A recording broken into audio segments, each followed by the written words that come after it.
Hey, Michael here. Today's episode of Acquisition Anonymous is a ton of fun. We went through and did a case study on a business located on the East Coast that does the advertising that you do at the beach, when somebody flies a plane along and drags a banner behind it. This company does that. And the numbers were pretty cool. They did $3 million a year of that kind of aerial advertising and blimp advertising. And Mills and I went through it, had a great time. By the way, Mills' beard looked amazing today, so you'll enjoy this if you're watching on YouTube. Otherwise, you can just use your imagination. But we had a fun time digging into this, talking about this business being compared to, say, other advertising businesses like billboards or something like that, and which one would be better. And then I believe this is the episode where we also went into talking about everybody's favorite restaurant, second favorite restaurant that is behind Chili's, Medieval Times. So really fun one, and I hope you enjoy this as much as Mills and I did making it. Today's sponsor is Acquira.com. And Acquira is your acquisition in a box service. They offer training to help you find, evaluate, and close on buying a small business, all usually done within a year. And their team has bought over 30 businesses across 3 different portfolios. So whether you're just beginning your business search, actively pursuing a specific deal, or looking to grow your existing company, Acquira's training and team of experts can help. Their M&A advisors provide individualized support throughout the entire process. They will provide guidance toward your offer structure, drafting your LOI, helping with due diligence planning, and securing funding for your deal. They will even fly out and do on-site visits with you as you look at the business to consider. Once you acquire your business, they can also help you grow it as well. They use a proprietary framework called the ACE framework that will help you transition that business you buy from owner-operated to management-led, increasing your profits and allow you to step away from the daily operations and enjoy more of what you love. And if more of what you love is buying and growing more businesses, they can help you build a portfolio of businesses and eventually get liquidity from that portfolio by selling it to a financial buyer or selling it to your employees. They run cohorts each month, so space is limited. So if you're looking to acquire a cash flowing business this year, sign up now at acquira.com/pod-lander. And again, that's Acquira, ACQUIRA.com/pod-lander. And tell them that the Acquisitions Anonymous folks sent you. All right, Mills, welcome to the episode. By the way, your camera looks amazing. This is still, I haven't upgraded yet, but thank you. I think it's just the natural light. Your scruff, your like 5-day shadow is looking pretty sharp. I went skiing. By the way, when I went skiing, I listened to our previous episode, and I have to ask you a question about it. You and Bill led the episode by saying you could do whatever you want because I wasn't there. And I'm very curious, what made you guys think I'm in charge around here? Because that's just totally false. It was just like, hey, Michael's not here. We can do whatever we want. And then it's like, we did the same thing we do every week. So yeah, I mean, how dare you? How dare you? There's definitely no way I'm in charge. All right. So I put out a call. And by the way, if you're a listener, which I assume you are because you're hearing this, we are looking to do more larger deals, like more than $2 million in earnings. So I put out a call for people to submit some, and I got a grand total of 2 submittals. One, by the way, Mills, who was somebody who submitted one to me already a week ago, but I forgot to respond to them, so I felt terrible. And then this guy, Chris, who sent us this deal, and he says, Michael, here's a fun one for you to consider for your podcast. I'll go through my email and look for some larger ones. I heard you were asking for larger deals to review. This is not a fit for us, so I'm not pursuing it, but I think you might like it. And the deal is from Nick Montileone from US Transactions at bmitransactionsus.com. And do you want to read this one? I'll pull it up here, and we can go from there, Mills. All right, cool. So this is an aerial advertising service provider seeking new ownership. The company is owned by one shareholder. They want to retire and spend more time with family and on other business endeavors. The owner is willing to remain with the company for a transitionary period, not specified. Here's a summary of the opportunity. It's Northeast U.S. based. The company is an aerial advertising service provider offering custom aerial billboards, letter banners, and blimp advertising with a focus on commercial clients. They primarily serve the Eastern U.S. with full continental U.S. service capabilities available.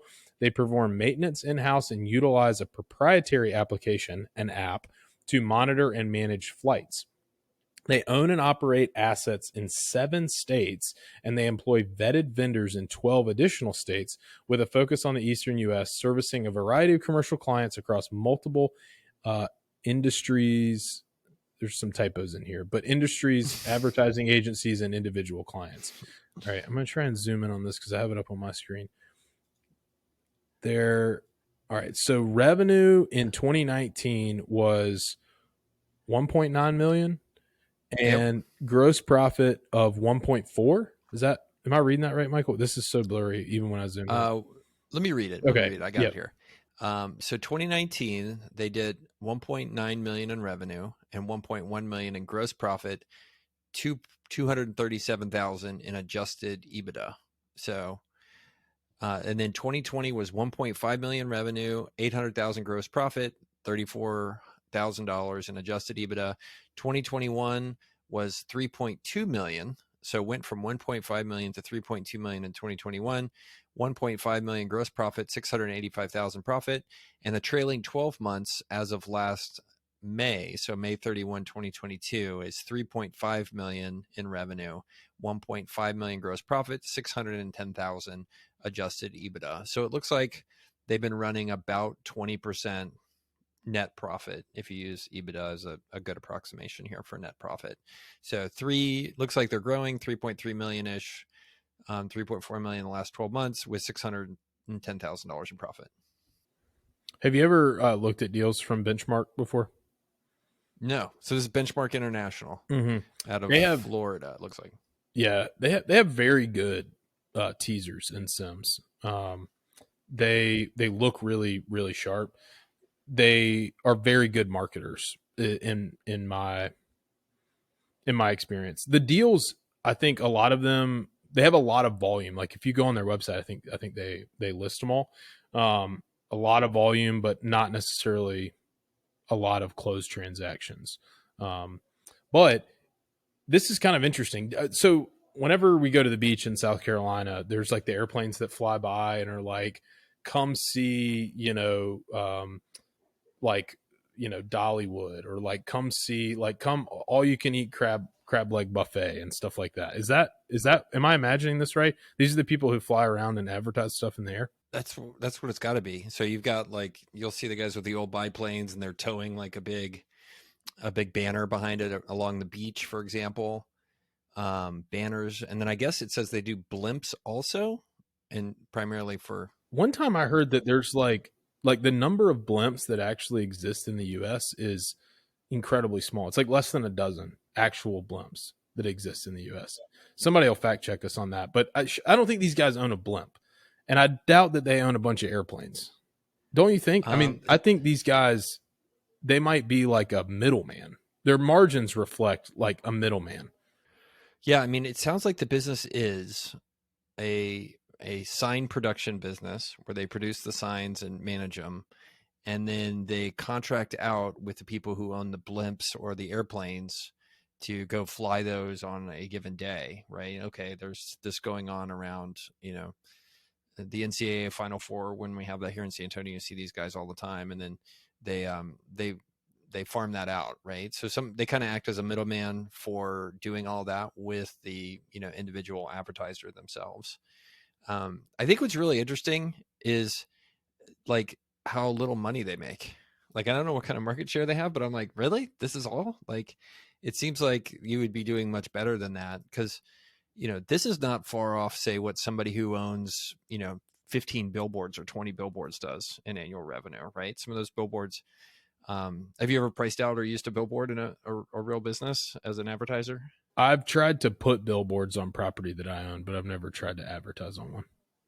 Yeah. So, I mean, but even in like a rural billboard, like it's $5,000, $6,000, $7,000 a month to the person renting the billboard. And then, 25 to 30% of that often or less can go to the landowner as a percentage. And then the rest is just revenue for the billboard operator. And, I think that's one of the interesting things also about this, since I'm mid rant, I'll keep ranting, is like with billboards, it's actually a really good business because in most markets, the supply is limited, right? So you said you tried to get a billboard on your property. Like, tell us what happened. Well, in the city of Columbia, in our municipality, they have a cap and replace ordinance. So if you want to put up a new billboard, you have to go take one down somewhere. And not everywhere is like that. Like, I don't think it's like that on the interstate and stuff, but it's semi-regulated depending on the municipality and, the county that you're in. They can be really, really lucrative though, because you spend, depending on if it's like digital or analog, like you spend a lump sum up front, which you could finance if you wanted to, and then pretty much in perpetuity, you collect, you pay the vendor, like you said, like there's like Lamar and these like major national ones, that they do everything for you, and they're not in the asset business; they're just in the sales and service business. Yeah. Well, and it's really interesting. So there, you look at it and you say, okay, the billboard business, there are these huge national chains with enormous amounts of pricing power. And then you look at a business like this, that in theory, like this should be just as good. Maybe it should be better, right? If I'm flying around an airplane, like that's going to get much more attention than a stupid billboard. Obviously, the cost structure is different when you have to fly the thing up, but it also highlights kind of the problem with this business. Is let's say Mills, you decide to open an airplane advertising firm, right, and compete with these guys. Well, then somebody else can do it very easily. The barriers to entry are super low. But you go look at the billboard business, and it turns out the billboard business is a really good business to be a billboard owner because those guys have gone over the past 50 years and basically created a situation in which it's almost impossible to compete with them. So, Clear Channel, Lamar, all these guys, it's virtually impossible, like you just described in Columbia, South Carolina, to go get a new billboard permit unless you go take one out. Well, if Lamar owns that one, they sure as heck aren't going to let you take one of their billboards down. So basically what they've done is created enormous pricing power for them that even as the population grows, oftentimes it's outgrowing the number of billboard permits that are out there. And it's a situation in which they can charge basically monopoly prices, like really super duper high. And why that's a great business. And to some extent, this aerial advertising one is going to be really tough. Yeah, and especially if they don't have the asset base, like if they had it, there's some other cons to that, but they at least would be able to, kind of box people out of their market. I think they have this approach of like, look, anything on the East Coast we can help you with. And maybe the app, I don't know if the app is like so that they can manage the flights, or if like you're the guy who paid $3,000 to have like, your concert advertised or like your restaurant advertised around a big crowd of people. Like, are you wanting to, like, are you pulling up the app and seeing like when the airplane is coming by so you can like monitor it? Probably not. That would be a little bit much, but I don't think there's really that much other than maybe they have like super unique, distribution in the sense that their phone rings, right? And from a revenue standpoint and a demand standpoint, like they're known as the people. But to your point, at this size, it doesn't seem like they're the 800-pound gorilla. There's no way. I would be willing. I know nothing about this, which just like every other episode we've done. I know nothing. Actually, I'm just kidding. I know a little about a lot, which is one of those things where it's like, okay, like put this guy on a podcast. He can give us 30 seconds on any topic, and then you double click on it. You're like, oh, no clue. But like, that ultimately you look at what types of businesses you want to be in and what types of businesses you want to own.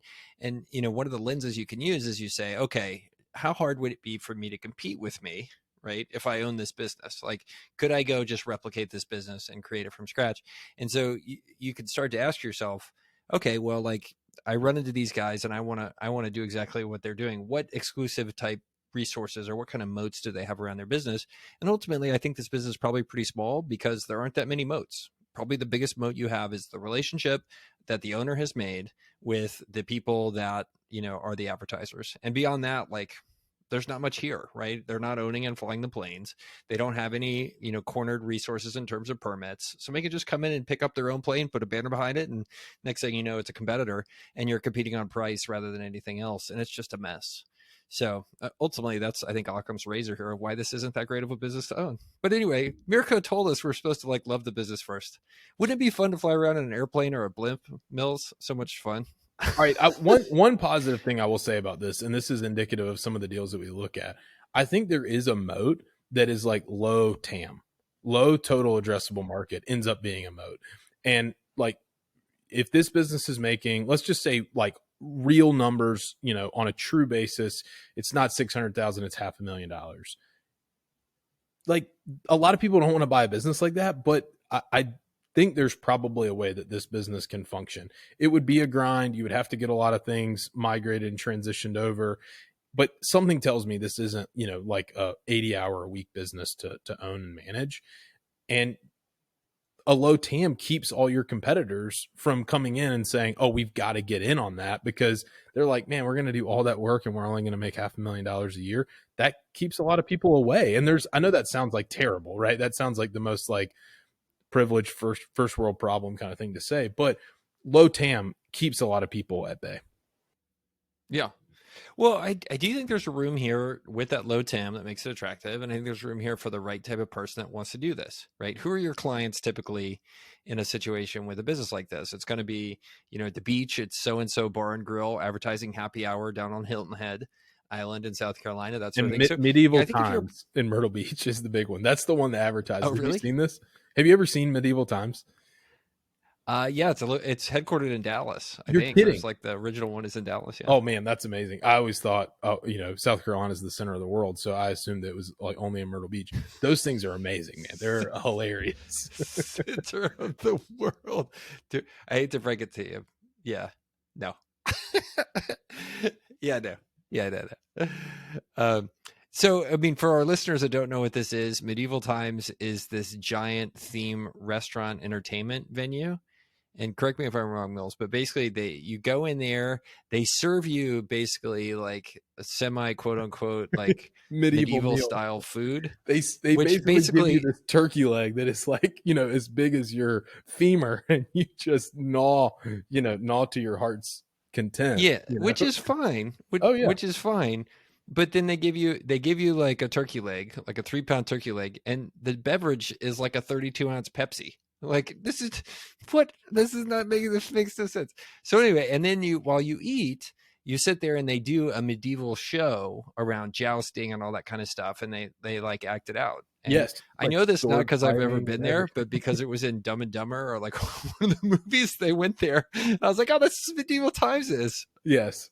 I went once, like in middle school. It was the greatest thing in the world. It was very, very cool. But I think it's probably somewhere between like $75 and $100 a person. So like the margins on that business, I want to find a teaser for Medieval Times. Okay, so let me ask you this. You can own one Medieval Times, which probably does $4 million in revenue, or you can own this blimp adventure business where you have to go travel up and down the East Coast, getting people to advertise their happy hour in Hilton Head. Which one do you want to own? I mean, Medieval Times has a big wow factor. Because you would be the man in like your town, but that's the extent of it. Nobody else thinks it's cool except, when you can like flash your ownership around with the audience. But okay, so here's the case for Medieval Times. Got a brand. You and I know about this brand. It's got pricing power, because where the hell else are you going to go see two dudes in fake armor joust and then pretend to hurt each other and then have a fake sword fight? You can get sponsorships from Pepsi. Like, there's just, the turkey vendors are going to give you kickback. There's so many things that are, and real estate, right? So like just so many things that are like much more interesting rather than this tiny TAM thing. So anyway, that's my case for owning Medieval Times. Plus, you're right. You're right. Cool it's factor. Headquartered in Irving, Texas. I just looked this up. Oh man, there's an article. I can't wait to read this. The Untold Truth of Medieval Times. This is going to be awesome. There's it looks like there's maybe like 10 or 12 locations.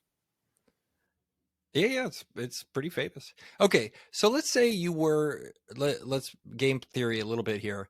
Let's say you wanted to maybe create a diamond in the rough out of this particular advertising service provider that flies blimps and air kind of advertisement around. Is there a way you could transform this business into something that would be more Moat-y, right? That would be kind of what I'm talking about. More Medieval Times, less Red Ocean. And I'm curious if you have any ideas, because I have some ideas. I think you had mentioned like NCAA, like Final Four coming to San Antonio. I looked at this business once that rented equipment to like big broadcasting equipment for like, golf tournaments and like, NCAA championships and like NBA finals and stuff like that. And it was an awesome, really, really interesting business because they just followed around an audience, and it wasn't the same place geographically, but they just bounced. And part of their real X factor was that you can't possibly, in Charlotte, like there's not enough equipment to rent in Charlotte. So these guys were just mobile equipment rental, and they just followed a really, really big customer. I feel like you could probably do something like that. I mean, that would be really difficult to get in because I think everybody wants those types of customers, but following something where this is really appealing. And then you would say, hey, look, I have the relationship with this one big customer, or you're going out and, selling a lot of ad space, in that market on a market by market basis. You have a better I idea. like it. Tell me. Okay, here are my two ideas. Yeah. Do you want to hear my two ideas? Mm-hmm. Number one. So one of the things that's inspired me, have you seen how the billboard guys have figured out how to sell the same billboard more than once at the same time? Yeah, with digital, or like the ones that like twist. Yep. Twist, yeah. So, but here's the digital billboard scam that all the billboard guys do. So if you want to go rent like a normal billboard, let's say it's $10,000 a month. You pay for the vinyl, it goes up, and you're up the whole time. So what the billboard guys have figured out is, oh, you know what I need to do? I can go sell this billboard 4 times if I replace that vinyl. So the old kind of non-digital thing, I replace that with a big giant TV screen. And what I can do is I can go sell it 4 times, but instead of charging $10,000 a month to each of those people, I charge them $7,000 a month to have their stuff up 15 seconds every minute. So I'm suddenly, instead of charging $10,000 a month for my billboard, I'm charging $28,000 a month for my billboard. And by the way, as a customer of this, I was like, this is the dumbest thing ever. Like, why would anybody do this? And then everybody else does it. So I'm like, I've refused the digital ones for years. I'm like, we're not doing digital billboards. Those are for idiots. And then everybody else does them. So anyway, so I think that is an idea that you could do with this, which is, these kind of static billboards are very much that are flying around these planes are very much something that is from forever ago. Right. So I wouldn't try to put a giant 14,000-pound TV screen behind the plane, but I would put QR codes behind the plane. And that would enable you to go to a web page that might show somebody 3 ads at once, or give them 3 or 4 different offers, or giving somebody something kind of interactive, right? In which they could say, well, what are you interested in? Well, let me show you this ad for, happy hour or whatever. But like, I think that's the interesting thing here is I would go for putting QR codes behind these planes and then get people's eyeballs when I want them on the thing. And I think you could become huge that way. So that's idea number 1. Idea number 2, and you've seen it with some of the advertisers, is the classic advertising model is you pay me dollars and I give you eyeballs, right? That's it. But I think the more interesting one, especially in some of these things, is like, okay, like if somebody's going to be advertising happy hour or medieval times, you go to those folks and say, hey, like, I want to be a lead gen partner for you. And I want you to cut me in based on the leads that I send you. And for each one of those, like medieval times, you give me $50. But if I don't bring any leads for you, you don't pay me anything. So that's the thing I would look at doing here is make this model much more of a partnership rather than a vendor model, and see if you can actually start to create more kind of total addressable market than what they have right now. So those are my two ideas for you. I love it. Which do you hate the most? No, I like it. On the first one, you see people starting to do stuff like this with like drones, where it's like these big coordinated drone shows and stuff. And I mean, there's like, that is really interesting. I have no idea like what all that involves from a technology and a hardware standpoint, but I can only imagine at Myrtle Beach, if there was like a drone show, out over the water, I mean, people would be losing their minds. Oh, or do drone advertising? Like that's what I'm saying. Yeah, web address up you there. You do like a little drone show, and then all of a sudden it's like, come eat at the Krabby Shack, or whatever. And I mean, people would pay for that. Yeah. Well, I think that's a core about this business. The way they describe it, this is very much a business that appears to be running the way it was running in 1985, right? Like print out a banner, drag it behind an old biplane, hope the guy doesn't crash. Advertiser shows up, right, and pays you. But like, I think this is one where like technology is starting to innovate well enough that a younger person who's comfortable with that kind of tech, it sounds like they might have been a little bit the way they've done this, that they actually have an app that you can monitor your flights and stuff like that. But by and large, like, I think this is one where we're at an inflection point where technology is starting to shift this business, and it would be kind of fun to go see what you could do and innovate around it. Yeah. Either that or you just lose all your money. The 2 options to buy this business. There's no in between. That's for sure. No, I think it would do fine. I mean, like, it is interesting, and I would really want to understand what changed to cause this business to go from basically 2 million in revenue to 3.3 million over the past kind of 24 months. And yeah, COVID sucked, but like what has shifted to cause the business to grow? Is that some sort of change in the way they're running it? Is that the attitude of advertisers? Is that a COVID bump? I think that's another thing really looking on this one as well. But Yeah, not a bad idea for the right hustler. yeah, I agree. We don't hate it. We don't hate it. See, people, we don't hate it. All right. Hey, if you enjoyed this episode, first of all, thank you for listening. I do have more and more friends saying like, hey, listen to your podcast, and I think it's really good. So I don't know. Maybe that's because I'm serving good food at my house or something, but it is nice of them. If you do enjoy this, please consider doing us a favor. Open up your Apple Podcast app and leave us a review. That would be super helpful. And secondarily, please consider taking your podcast app and texting a link to one of these episodes, maybe this one or one of your favorite ones, to a friend and say, hey, check this out. I think you might be interested in learn something about it. That would be super helpful for us. We're trying to grow the podcast even faster than it's growing now, because we are growing and it's pretty fun to watch. We had that guy text us or DM us, right? Or no, he was on Twitter, where he was like, I just binge listened to 10 episodes, and he is a guy in the lower middle market. So it's always cool when we hear stuff like that. It's super fun. And I think I look back at what changed for us, and it was last August where we changed our mindset to say, number one, we need to be entertaining, and then the educational stuff will come along. And that's made, number one, the episode so much more fun to record. And number two, it's really helped with people wanting to come listen because they know it's going to be a good time. We're going to have fun. I'm going to give you some crazy idea about how to make a digital billboard on a blimp. Like, let's go. That's the way it should be. All right, everybody. I'm coming back for the deep dive on medieval times. That's what I'm saying. Oh, hell yeah. All right, everybody. We'll catch you later.